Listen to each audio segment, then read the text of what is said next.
আসসালামু আলাইকুম এভরিওয়ান। আশা করি সকলেই ভালো আছেন। তো আজকে আমরা এই ক্যাট 6 তারের মাধ্যমে আমাদের এই প্রাইমারি রাউটারটির সাথে এই সেকেন্ডারি রাউটারটি কানেক্ট করব। তবে আমার ক্যাট 6 তারটি খুবই ছোট। আপনারা চাইলে 50, 60 অথবা 70 মিটার ক্যাট 6 তার দিয়ে আপনাদের প্রাইমারি রাউটারটির সাথে সেকেন্ডারি রাউটারটি কানেক্ট করতে পারেন। তবে কানেক্ট করার জন্য প্রাইমারি রাউটারটিতে কোনো সেটিং করার প্রয়োজন নেই। আমাদেরকে সেকেন্ডারি রাউটারটিকে একটু সেটিং করে নিতে হবে। তবে এর জন্য সর্বপ্রথম আমাদেরকে এই সেকেন্ডারি রাউটারটিকে একটু রিসেট করে নিতে হবে। রিসেট করার জন্য এখানে পেয়ে যাবেন রিসেট বাটন। সিম্পলি এই রিসেট বাটনের উপর ক্লিক করে 10 সেকেন্ড ধরে রাখবেন। 10 সেকেন্ড ধরে রাখার পর দেখতে পারবেন আপনাদের রাউটারটি রিসেট হয়ে গিয়েছে।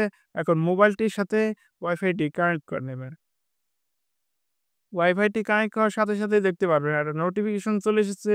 সিম্পলি নোটিফিকেশনের উপর ক্লিক করলে আমাদের এই টেন্ডার রাউটারটির সেটআপ পেজে নিয়ে যাচ্ছে। যদি এই নোটিফিকেশনটি না এসে থাকে তাহলে এই পেজে যাওয়ার জন্য চলে যাবেন যেকোনো একটা ব্রাউজারে। ব্রাউজারে গিয়ে সার্চ বারে ক্লিক করে সার্চ করবেন 192.168.0.1 দেখে গোতে ক্লিক করবেন। গোতে ক্লিক করার সাথে সাথে দেখতে পারবেন আপনাদের পেজটি চলে এসেছে। এখানে দেখতে পারবেন কানেকশন টাইপটি পিপিইউ করা আছে। সিম্পলি আপনারা এই কানেকশন টাইপটিকে ডায়নামিক এর উপর ক্লিক করে ডায়নামিক করে নেবেন। ডায়নামিক ক্লিক করার সাথে সাথেই দেখতে পারবেন এখানে ২ টা বক্স চলে এসেছে। একটা হলো ওয়াইফাই নেম এবং অপরটি হলো ওয়াইফাই পাসওয়ার্ড। তো আমরা আমাদের এই রাউটারটির নাম কি দিতে চাচ্ছি এবং পাসওয়ার্ড কি দিতে চাচ্ছি সিম্পলি এই ২ টা বক্সের মধ্যে দিয়ে দেব। তো ১ম বক্সটার মধ্যে আমরা আমাদের ওয়াইফাই এর নামটি দিয়ে নিব এবং সেকেন্ড যে বক্সটি আছে এই বক্সটির মধ্যে আমরা আমাদের ওয়াইফাই পাসওয়ার্ড দিয়ে নিব। তো আমি আমার মতন করে দিয়ে নিচ্ছি, আপনারা আপনাদের মতন করে দিয়ে নিবেন। দেওয়া হয়ে গেলে ওকেতে ক্লিক করবেন। তবে পাসওয়ার্ডটি ৮ সংখ্যার দিতে হবে। তো ওকেতে ক্লিক করার সাথে সাথেই দেখতে পারবেন সেভ হয়ে গেছে এবং দেখতে পারবেন আপনাদের মোবাইলটির সাথে ওয়াইফাইটি ডিসকানেক্ট হয়ে গেছে। তো আমরা এখানে যে পাসওয়ার্ডটি দিয়েছিলাম সেই পাসওয়ার্ডটি দিয়ে ওয়াইফাইটি কানেক্ট করে নেব। ওয়াইফাইটি কানেক্ট হলে এখন চলে যাবেন আবার যেকোনো একটা ব্রাউজারে। ব্রাউজারে গিয়ে আবারও সার্চ বারে ক্লিক করে সার্চ করবেন 192.168.0.1। আমরা যে সংখ্যাটা লিখে সার্চ দিলাম এটাকে আইপি বলে। তো লেখা হয়ে গেলে এখন এখানে গোতে ক্লিক করবেন। গোতে ক্লিক করার সাথে সাথে দেখতে পারবেন এখানে 3 ডট একটা অপশন আছে ডাইন সাইডের উপরে। সিম্পলি এই 3 ডট অপশনের উপর ক্লিক করে দেবেন। 3 ডট অপশনের উপর ক্লিক করার সাথে সাথে দেখতে পারবেন অনেকগুলো অপশন চলে এসেছে। এখানে অ্যাডমিনিস্ট্রেশন নামে একটা অপশন আছে। সিম্পলি এই অ্যাডমিনিস্ট্রেটরের উপর ক্লিক করে দেবেন। ক্লিক করার সাথে সাথে এখানে দেখতে পারবেন লগইন পাসওয়ার্ড নামে আ বক্স চলে এসেছে। New password, repeat new password. তো একটু স্ক্রল ডাউন করে নিবেন।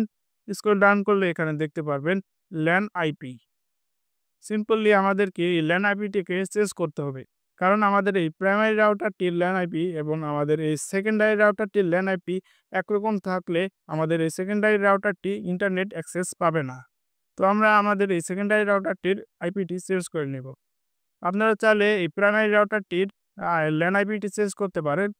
যেকোনো একটা রাউটারের ল্যান আইপিটি চেঞ্জ করে নিতে হবে। তো আমরা আমাদের সেকেন্ডারি রাউটারটির ল্যান আইপিটি চেঞ্জ করতেছি। তো এই ল্যান আইপিটি চেঞ্জ করার জন্য ল্যান আইপি বক্সের উপর ক্লিক করে সিম্পলি আমরা এটাকে কেটে 1.1 দিয়ে একটু স্ক্রল ডাউন করে এখানে ওকে নামে একটা বাটন দেখতে পারবো। এটার উপর ক্লিক করে দেবেন এবং দেখতে পারবো আমাদের কাছে পারমিশন চাচ্ছে আরেকবার। ওকে সিম্পলি এখানে ওকের উপর ক্লিক করে দেব। এই পারমিশনটার মানে হলো আপনার রাউটারটি একবার রিবোট হবে। তো এখানে ওকের উপর ক্লিক করে দেবেন। ক্লিক করার সাথে সাথেই দেখতে পারবেন আপনার রাউটারটি রিবুটিং হচ্ছে। একটু অপেক্ষা করবেন।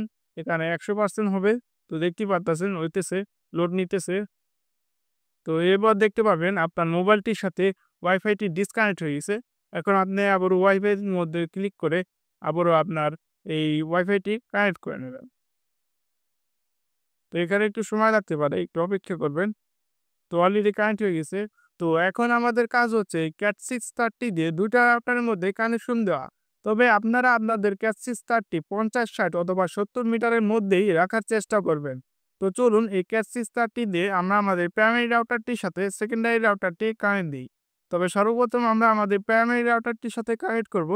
তো আমাদের প্রাইমারি রাউটারটিতে ৩ টা অথবা ৪ টা ল্যান পোর্ট পেয়ে যাবে। এখানে যেকোনো একটা ল্যান পোর্টের মধ্যে আপনাদের কেবলটি কানেক্ট করে দেবে। কানেক্ট হয়ে গেলে আপনাদের ক্যাটসিস তারটির অপর প্রান্তে যে কেবলটি আছে তা সেকেন্ডারি রাউটারটির ওন পোর্টে কানেক্ট করবে। সাধারণত একটা রাউটারে একটাই ওন পোর্ট থাকে। এই ওন পোর্টে আপনাদের এই কেবলটি কানেক্ট করে দেবে। কেবলটি কানেক্ট হয়ে গেলে দেখতে পারবেন এখানে লাইট শো করছে। এবং তো এখন আমরা চেক করব আমাদের এই প্রাইমারি রাউটারটি থেকে কি আমাদের এই সেকেন্ডারি রাউটারটি কি ইন্টারনেট অ্যাক্সেস নিতে পারছে নাকি। তো এর জন্য সর্বপ্রথম আপনার মোবাইলটির সাথে ওয়াইফাইটি কানেক্ট থাকতে হবে। এরপর চলে যাবেন যে কোনো একটা ব্রাউজারে। ব্রাউজারে গিয়ে সার্চ বারে ক্লিক করে সার্চ করবেন 192.168.1:1। কারণ আমরা তখন কিন্তু এই আইপি অ্যাড্রেসটি চেঞ্জ করেছিলাম, তাই এখানে 1:1 দিতে হবে। দেওয়া হয়ে গেলে এখন গো তে ক্লিক করে দেবেন। গো তে ক্লিক করার সাথে, সাথে দেখতে পারবেন রাউটারটি হোম পেজ চলে এসেছে এবং এখানে দেখতে পারবেন connection status you can suffer the internet. তার মানে আমরা আমাদের এই রাউটারটিতে ইন্টারনেট অ্যাক্সেস করতে সক্ষম হয়েছি।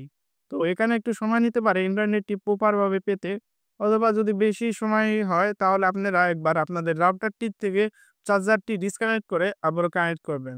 মানে একবার বন্ধ করে চালু করবেন এবং দেখতে পারবেন আপনাদের অটোমেটিক ইন্টারনেট অ্যাক্সেস চলে এসেছে। তো দেখতেই পারলেন কিভাবে আমরা একটা প্রাইমারি রাউটার থেকে কেবলের মাধ্যমে সেকেন্ডারি রাউটারটিতে ইন্টারনেট অ্যাক্সেস নেব। তো আজকের ভিডিও এই পর্যন্তই। সকলেই ভালো থাকবেন, সুস্থ থাকবেন। আর সর্বশেষ একটাই কথা, বাঁচবো আর কতদিন, চলুন নামাজ পড়ি প্রতিদিন।